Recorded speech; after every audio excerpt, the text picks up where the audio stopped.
મિત્રો, આપણે કેટલા એવા વ્યક્તિઓ જોયા છે જેમ કે મને પેટમાં દુખે, મને એસિડિટી થઈ ગઈ, મને અલ્સર થઈ ગયું, મને ગેસ થઈ ગયું, મને અપચો થઈ ગયો, મને ઝાડા થઈ ગયા.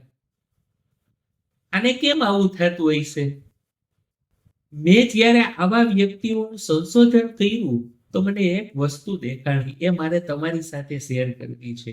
અને એ વસ્તુ એટલે શું કે આવા લોકોને છે ને જ્યારે જમવા બેસે ને ત્યારે જ ટક કરવાની ટેવ હોય, ત્યારે જ ગુસ્સો કરે.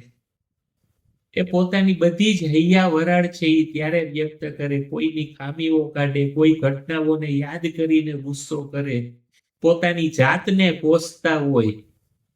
આવા માણસો પાસે રોગ ન હોય તો જ નવાય. એ રોગના અધિકારી છે, એમના જીવનમાં રોગ આવવા જ જોઈએ અને હવે જ છે. એટલે આપણે શું સમજ્યા આ વાત ઉપરથી? ઊંઘું રહેવું.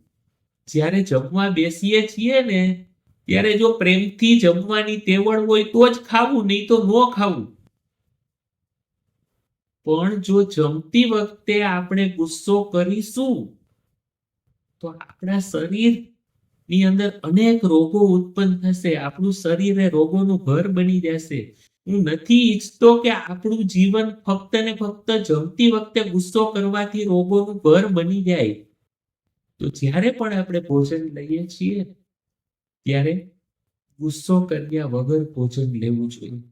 આટલું તો થઈ શકે ને મિત્રો, કે ન થઈ શકે?